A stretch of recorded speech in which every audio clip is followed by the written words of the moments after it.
Today, we're going to learn a new skill, close reading. Close reading is the thoughtful, critical analysis of a text where we as historians focus on important details or patterns. This is an important strategy to use as historians because it helps us understand the text's meaning or significance. So if you look at the handout I gave you right here, it says close reading steps at the top. You can follow along as I read the 4 steps that I go through when I'm engaging in close reading. First, I ask, what claims does the author make? What is their argument or the main point they want us to take away from their text? Second, what evidence does the author use? What is their proof? Third, I ask, what language, words, phrases, images, symbols does the author use to persuade the document's audience?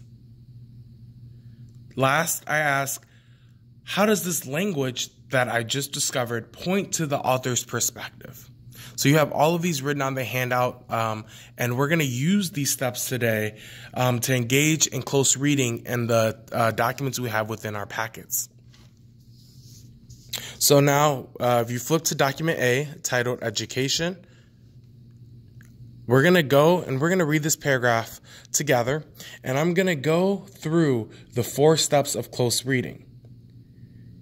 Now, you're going to copy everything I do. You're going to write everything I write, and it's important that you do that because after I'm done engaging in close reading on this text, you're going to get the opportunity to do it by yourself for the rest of the documents in the packet.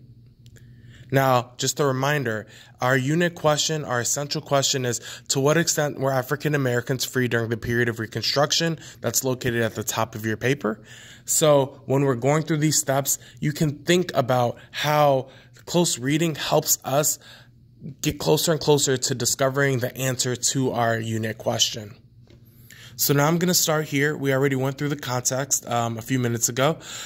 So we're going to jump to the body of the text. So it's 1 paragraph. I'm going to read it out loud, all of it, and then go back and go through the 4 steps since it's so short.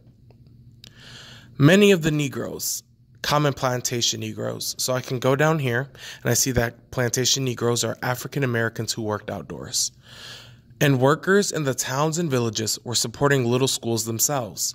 Everywhere I found them hoping to get their children into schools, I often noticed that workers in stores and men working in warehouses or factories and car drivers on the streets had spelling books with them and were studying them during the time they were not working. They would go outside any large town in the South and you will see children and in many cases grown Negroes sitting in the sun alongside their cabin studying. So now that I have an idea of what this text is about, I went through it, I read it, I can engage in close reading. So first step is, what claim does the author make?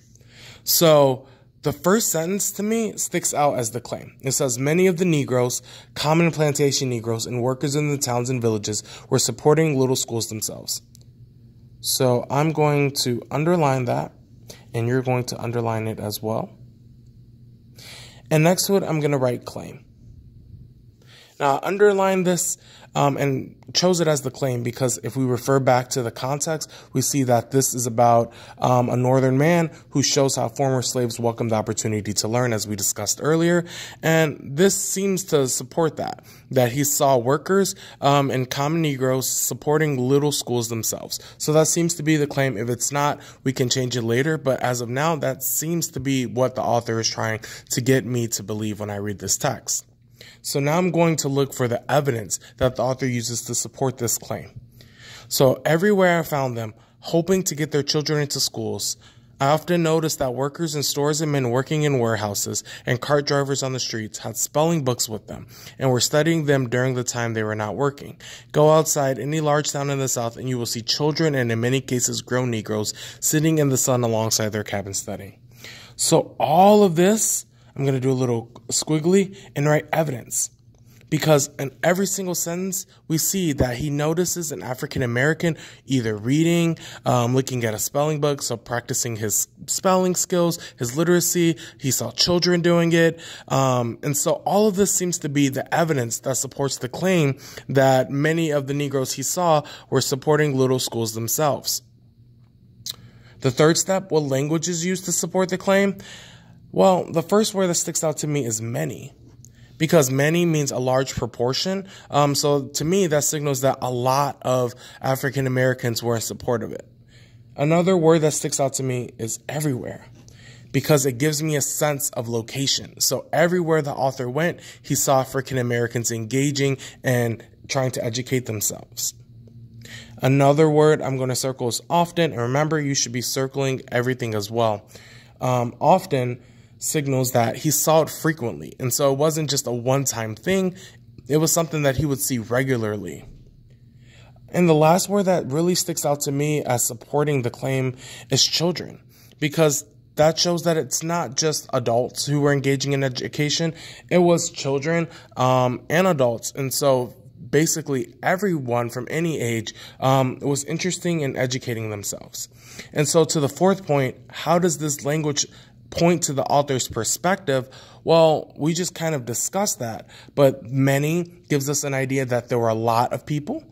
Everywhere means that they were doing it everywhere in different locations.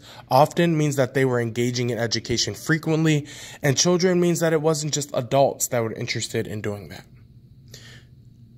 So, just a review, I underlined the claim, the author's argument, which is the first step.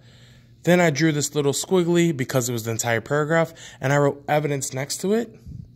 Then I found the language that supported the author's argument, many, everywhere, often, children.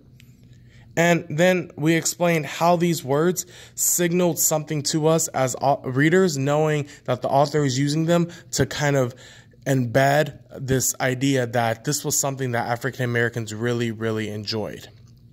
So now you can answer the questions to this document. It should be pretty simple because we went through it.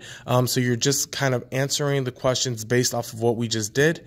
And then once you finish that, you're going to have the opportunity to close read on document B.